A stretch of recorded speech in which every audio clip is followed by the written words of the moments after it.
On the hour, rugbyleague.com news. Brought to you by Thomson Reuters, the global leader for news.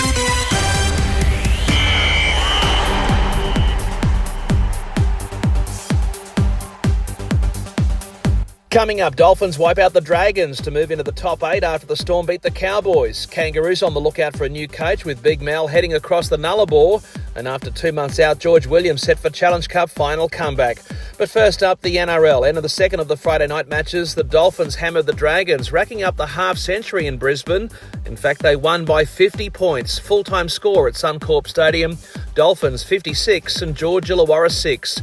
It was 28 points to 2 at half-time, the Red V actually scoring first off the boot of Valentine Holmes. But after that, the Dragons conceded 10 tries in what was an absolute shellacking. 4 of the Finns got doubles: Herbie Farnworth, Jermaine Asako, Connolly Lemuelu and Hamiso Tumbawai-Fido, plus tries to Cody Nikorima and Jack Bostock, and Asako also with 8 goals for a personal tally of 24 points. And for the Dragons, a second-half try to Holmes to go with that early penalty goal. The crowd 19,513 for what was a record scoreline for the Finns, their highest score ever, in fact, and also their biggest winning margin. Earlier at Amy Park, Kiwi Jerome Hughes among the stars for the Storm, who were way too good for North Queensland.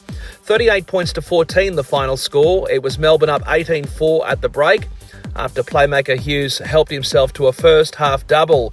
Ali Katoa, Nick Meaney, Nelson Asafa-Solomona and Tyron Wishart also scored tries for the Storm, and with the boot, Ryan Pappenhausen with 7 goals. And for the Cowboys, Jackson Barlow, Scott Drinkwater and Robert Derby, the try scorers. Drinkwater also with 1 goal. The crowd 19,096.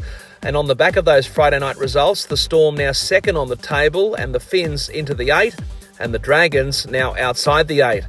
Meanwhile, Adam O'Brien has apologised to Newcastle fans after he ripped into them following his team's 26-22 Golden Point win over Manly. The coach basically said they were uneducated when it came to rugby league. That was after Newcastle fans booed the Knights off the park at half-time when Manly led 16-0 in the opening game to round 14. The Knights finished up winning, of course, thanks to a try in that extra time period by Kalen Ponga. And as for the New South Wales Cup game between the two clubs, Manly beat Newcastle 48 points to 24. In other news, Mal Meninga is now confirmed as first ever coach of the Perth Bears. That announcement widely expected, of course, in the lead up to State of Origin 2 in the West. Meninga saying yes to the Bears, meaning he'll be finishing up as coach of the Kangaroos just months before the first Ashes series in 22 years. In Country Rugby League, in Queensland, all eyes on Bundaberg for the iconic 47th Battalion. The draw had to be changed because of that last-minute pullout by the Central West Teamsters.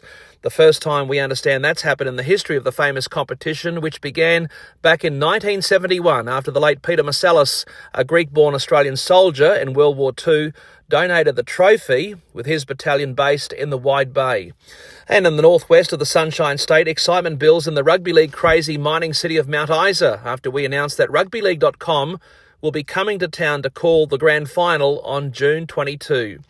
In the UK, George Williams is set to make his long-awaited comeback from injury when his Warrington team locks horns with Hull KR in the Challenge Cup final. There's been a huge response from Success Star Robins supporters, of course, the advance party of the Red Army already down in London as KR look to lift the cup for the first time in 4 decades. And as for Williams, who has not played since early April, he's had treatment around the clock to get his ankle right and, barring any late drama, will take the field on Saturday afternoon.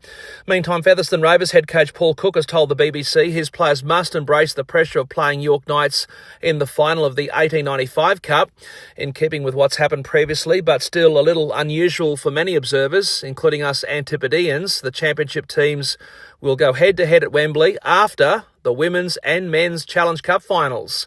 Fev looking to win the 1895 Cup for the second time, York chasing victory for the very first time. On the International Rugby League stage, Morocco and Chile have been relegated to observer status by the IRL. That's despite the Moroccans playing the French barely 3 months ago. And as for the Solomon Islands and El Salvador, they've been expelled by the IRL for not supplying paperwork for 3 years. And finally, France has been confirmed as host nation for next year's Euro 19s for the very first time. I'm Jason Costigan, and that's latest in news on rugbyleague.com.